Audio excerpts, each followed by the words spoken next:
Hello and welcome to All About Billings. We are a show dedicated to discovering the people who make Billings a great place to work and live. We will interview local business people, community leaders, entrepreneurs, artists, and entertainers, and learn all about them, what their successes are, their failures, and their connection to Billings. I'm your host, Nancy Brook, broker and owner at Billings Best Real Estate. And today it is my pleasure to have as my guest, Shawnah Marie. Now, Shawnah is the Director of Public Relations and Corporate Partnerships with Holiday Nights, which has lights. Yes. Among her responsibilities, Shawnah helps put together the Holiday Nights lighting display at the zoo. Yes. Well, welcome to the show. Thank you. Well, Shawnah, I am just so fascinated with you as a person. Now, you are fairly new to Billings, so Yes. tell us what inspired you to move to our fair city. So I was approached by one of the owners of Holiday Nights in May of 2023, and he presented their show, Holiday Nights, and asked me if I wanted to come out and work with him in conjunction with the show and do the public relations corporate partnerships, and just and it just sounded like something I'd really want to do because I'm all about the experience. And Christmas to me is about the gift of an experience, not the gift under the tree, right? So Right. I was super excited, and then he said, Montana. And I'm like, Montana? Never been there. I always thought my second half of life would be spent someplace warm. But I said, I'll come and check it out and see what I think. I mean, the idea of what I was going to do and be part of something really magical was great, but I wasn't sure about mountains and cold because I come from Wisconsin. Okay. But I got here and it was magical. I really enjoyed it. I love being out in nature. Well, Wisconsin's a pretty place too. It is. A little different. A little different. There's no mountains. Lots of lakes. Lots water. of lakes. I love water. I love the lakes. But it does get some brutal cold going there. Absolutely. And snow. Lots of snow. You guys don't really have a lot of snow yet. No, definitely not like the upper Midwest, that's No. for sure. Well, for people who don't know, why don't you talk a little bit about Holiday Nights and what you do? Sure. So my role with Holiday Nights, so it's a walkthrough light show that is actually hosted out at Zoo Montana. So this is the 4th season we've been there. Last year we were 4th in the nation for zoo lights by USA Today. But it's Wow. 15 million lights in 16 different sections of the zoo. So when you go out there, it is really like walking through your own Hallmark movie, right? It really lights up and brings the magic to what the experience is and fosters that and is just bringing a new tradition. So I, being here 18 months, didn't realize the tradition of the original drive-through zoo lights. Right. So what we've done is enhanced that and just brought the next level of an experience for people in the community and surrounding areas. So people come, see the lights, Yes. and how does it work? Do you get tickets in advance? Okay. You can get tickets in advance on the website, is what I tell people to do. It works better, then you're not in line as long, but you can get tickets at the gate. But then you walk through the zoo. And the original where the zoo lights were in the back, that is a wagon ride now. So you can still walk through those displays, but you get to walk through an enchanted castle that's all lit up. Or get in Santa's sleigh. That's a lighted display as well, that you get to get in that sleigh with Santa and take pictures. I mean, I've watched parents and grandparents get in there with their kiddos. It's so much fun, whether it's the kids, the grandkids. Mrs. Claus's gingerbread room. I mean, those kids really light up when they get a cookie, some frosting, sprinkles, and get to talk with Mrs. Claus. Yeah. And there's other characters there as well. So, I mean, when you're walking over the bridge and you see world peace, that's pretty cool. Or love and lights. So it is a walking stroll through an enchanted forest. There might be a couple animals that stay out, and come say hi. But it's really about the Christmas lights and what you can see, and just there's characters. The Grinch is running around. There's a little snowman that gives out warm hugs, some princesses. So it for me lights me up. It reminds me back to that childhood joy, waking up on Christmas morning and seeing what was underneath the tree. Well, and it sounds like it's just fun for all ages. It is. Whether you're 3 or you're 93.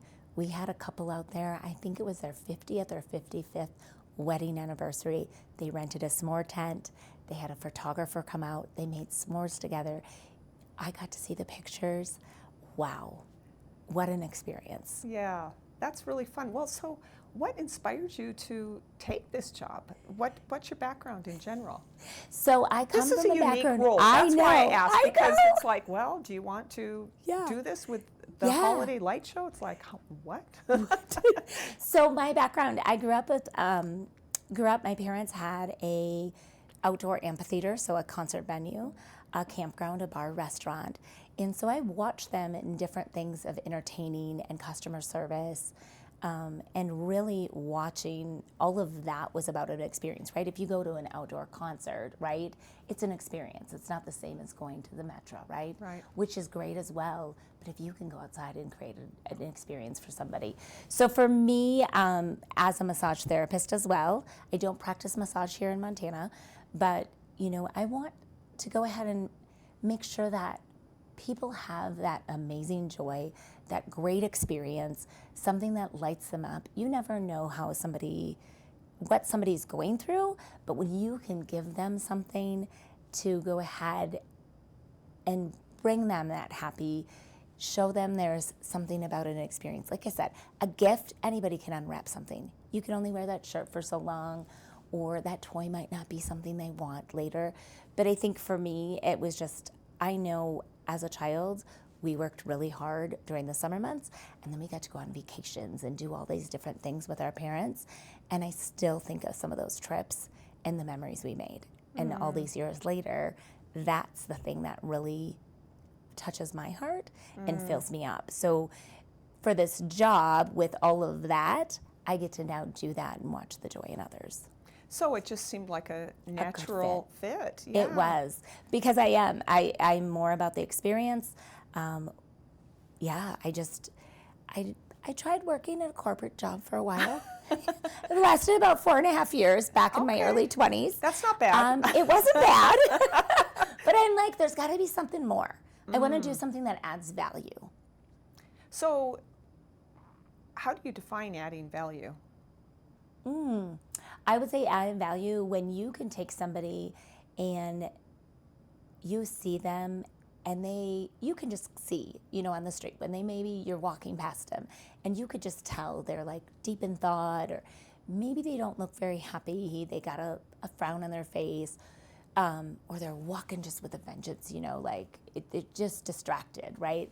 Doesn't look like they have a lot of happy or joy going on. I don't know how to explain it, but when you can go, hi, how are you? Gosh, I love your earrings, or something. It's got to be genuine, but you say hi with a smile, you added value because they start to smile, right? You give them that gift of where you're coming from that day. Well, and you did mention, as we were talking about the show, that you believe in the gift of presents over giving presents. Yes. Tell us about that. So I really think this will be our 10th Christmas without my son's father. And I remember when he passed in February, coming up to that Christmas, everybody just kept asking him what he wanted for Christmas. He was 12. And they just kept asking him. And I just could not understand. And it just, as a mom, it broke my heart as they were asking him. And you could tell, like, the only thing he wanted to do is see his dad again, right? He's 12. And as I was sitting there watching him, 12-year-old boys aren't very vocal, right? So he didn't say anything, but I could just sense it, right? So I was like, you know what? What do you want to do? Should we go snow tubing? Should we go watch a movie? And I just was like, he had one gift under the tree. We went snow tubing. We went to a Christmas show back in Wisconsin, similar to what's going on here at Holiday Nights. We went to 2 different movies. My older son picked a movie. My younger son picked a movie. I've never been in a theater for 2 movies, but that was okay. And so we just did stuff because it is about being present and having those moments where you just get to sit. And I'll tell you, I've learned when he says, let's watch a movie, even now fast forward to 22, if he says he wants to watch a movie, he wants to get out of whatever he's in right now to get lost in some other story. So that too, like I get to watch people that you don't know what they've went through or what they're going through. The holidays aren't always magical. They aren't always wonderful, but when you watch somebody come in the gate and you see their faces transform, and that's what I saw in my son. When we went to go do something different, he could be having a hard day.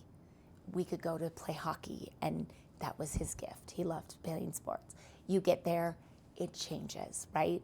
You change that environment, you give them something they want to do, and you create something for them. Well, it sounds like you really take joy in creating the experience for somebody. That's more than just I guess going through the motions, like Right. really connecting to them from where they are. Yeah, I really want to meet people where they're at, and really listen to what they're asking. So like when, one of my roles is booking the corporate parties. So in a snow globe, I hope Mother Nature will just snow one time while we're in that globe, right? But I really listen when they say, we want gourmet s'mores, or we want Reese's peanut butter cups instead of Hershey bars. What is that little touch you can get to create that moment, right? Because it's about having that experience, and that lights me up. Well, and I just think all of us as individuals, we just get so busy and preoccupied with our own stuff that often it's not something we do, is really hearing from somebody else what it is that they want or what it is that is bothering them, or like you said, just being present for them. It's easy to get distracted. But it seems like you've been able to focus on that and hone in on that in your life. Yes, I was able to do that after we had a life happen. You got to pivot, you got to shift, right? So I also became a mental health first aid instructor. And one of the things that we teach is about how you listen not judgmentally to somebody. How do you truly listen? So it's a skill that I really learned when we're having a conversation. Am I listening to listen, or am I listening to respond? So if you really sit down and start in your conversations now, and because we're talking about this, you might notice it in the next couple of days, right? I got out of that training and I realized I would listen because I wanted to respond, right? When I take the time to really be present and focus on the conversation, you really think about it and you respond in a different way. So even when you just said the word busy, interesting enough, a few months ago at a chamber after hours with another real estate agent, he came in and I said, oh my gosh, how was your day today? And he goes, busy. How was yours? And I said, you know what? It was a full-filled day. Oh gosh, it was great. There was a lot to do, but I got to do it, and I get to do it. But it was fulfilling. And he just looked at me and he goes, wow, does that sound better? I'm going to try that from now on. Yeah. I have a fulfilled day. And he made a comment on it about a month ago, and he's like, boy, when you change that perspective, right? So it's something that I've practiced. It's something that I learned because life happened. Well, and you did say that in life, there are times when you have to almost reinvent yourself. Oh, yes. Oh, yes. I talked to my friend. We did a couple of episodes on a podcast with her about how do you reinvent yourself. I grew up, like I said, working with my parents in their businesses. So the only thing I didn't do is clean bathrooms because I'm like, that doesn't sound like fun. Not at all. I have cleaned out foreclosed homes. I worked at a corporation. I worked actually at Northwest Airlines for about 4.5 years. Loved it, loved to travel. But I didn't like the corporate environment. It just wasn't for me. It's not that it's a bad job. I just didn't like being chained to a desk. There's more to life, I think. It's good for some people, but it wasn't for me. So I think it's just pivoting and shifting. And when a family friend called and said, hey, do you want to come out and do this? I was like, thank you, universe. It's probably time for a change, something different. Why don't I go see what this new adventure brings? Well, and it's one thing when you're, young and starting out and everything seems like a fun adventure, but, as we get older and more mature in our career, that's a big adjustment. Right. It was a big jump, leap of faith. Right. But I thought, there is something about it. I could just feel that nudge. And a lot of us, including myself, I wouldn't listen to that nudge. And now I think when somebody asks me something and I hear it the second time and then the third time, I'm like, there's something to that.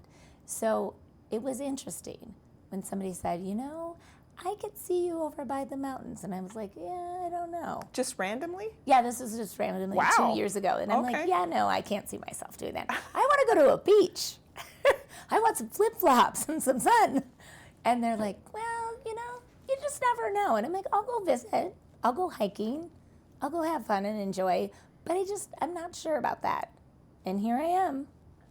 So you're a big believer in just trusting what you're being guided to do. So Yes. you almost view that you were guided to come here. Right. And do this work. Yes. I was given an opportunity. I felt the nudge and I was like, you know what? I'm going to go see what we can do. Well, and you just bring to my mind a really good point, because a lot of times people get into, and I've been there before in the past, you get into, let's say, a rut in your life, in your career, especially career, and it's almost like you feel handcuffed to what it is you're doing because you have the good income, you have whatever, the nice benefits from it. Right. It's challenging to make a change like that. Once you get established and you get yourself many years at work, what would you advise people to do who feel stuck? I think Thoreau called it that quiet life of desperation. Right. But that's what it is. Like, from the outside, everything looks great, but from the inside, there's like a shriveling of your spirit. Yes. I would encourage people, really reflect. So my friend says, just sit in it. Sit in that feeling, sit in it, feel it.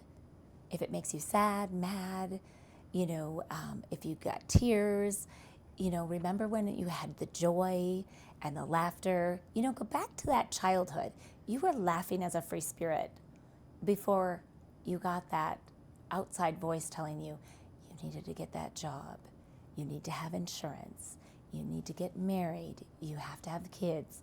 Then the perfect house and the perfect this. Is it about being present over perfect, or is it really, do you really need all that in a certain order, or do you want to really trust that gut? Because there's a way, if you sit long enough in your silence. My favorite verse is be still and know. So when you're still and you're silent and you really sit in whatever's bubbling up and why you're feeling stuck or why you're feeling like you're challenged, maybe it doesn't line up. Maybe there's something more. Listen to that. I think that a lot of people get hung up on, well, then what do I do? Because it seems so overwhelming. And I've met many people. I mean, I worked in corporate jobs for many years, and I've met many people that just were fine with their job, but it didn't, like you said, light them up. Right. Yeah, it's fine. It's fine. I'm fine. They're fine. Right. I'm like, what does fine really mean? And I'm like, so I've had people say all kinds of different things to me. I can't believe you just picked up and I'm like, right? I do go visit my boys back in Wisconsin. And you have 3 sons, I right? have 3 sons, yes. My youngest will be here to join me tomorrow night. I'm so excited for it. He'll join me through the 2nd of January, so I'm really excited. Wow. And then my other one will come on the 19th for a long weekend. Okay. Yeah. So what has it been like to move to Billings after, it sounds like you lived many years in Wisconsin? Oh, my whole life was in Wisconsin. My whole life was in Wisconsin, within the 30-mile radius. So it was a little scary at times. Yeah. I was like, how do you go out and meet somebody as a grown adult at my age? Do you just, Well, even just it's so challenged. friends, right? Yeah, that's Like, what I mean. yeah. Just going out to meet friends at, later How in do you life. meet friends, right? Yeah. So I came, I first came out and we went out to a couple things with my dear family friend that invited me to come out here. We went to a couple things, and then he had me join the chamber, as part of the business. I shouldn't say had me. He wanted me to. I got to. I get to, right? And you start meeting people and just start having a conversation and sitting down just like we are right now. I sit down and ask people, hi, I'm Shawnah Marie, and you are? And then just start talking.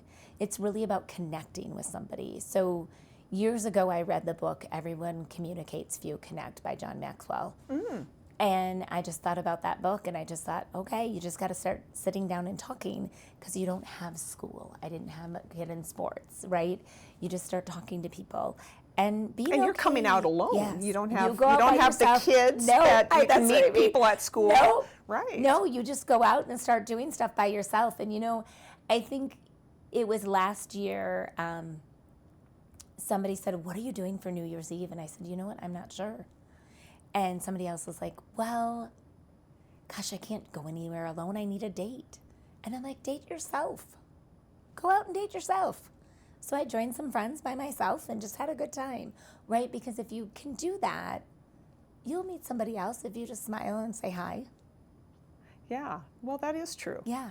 And it's all about maybe being a little more resilient because, like I said, you get older and you just get more set in your ways. Not just where you live, Right. what you do, but then also who you interact with and how you interact. Right. And it seems overwhelming. Oh, it I'm does. sure. There's Yes. times I'm like, oh boy, I don't know if I can walk into that. Yeah.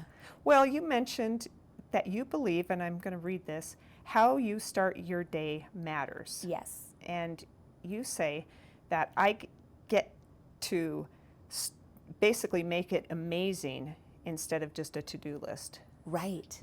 Most people say, oh, what's on your to-do list today? Right. I'm like, you mean my I get to list? And they're Yes. like, what? And I'm like, yeah, I changed that a little bit. Yeah.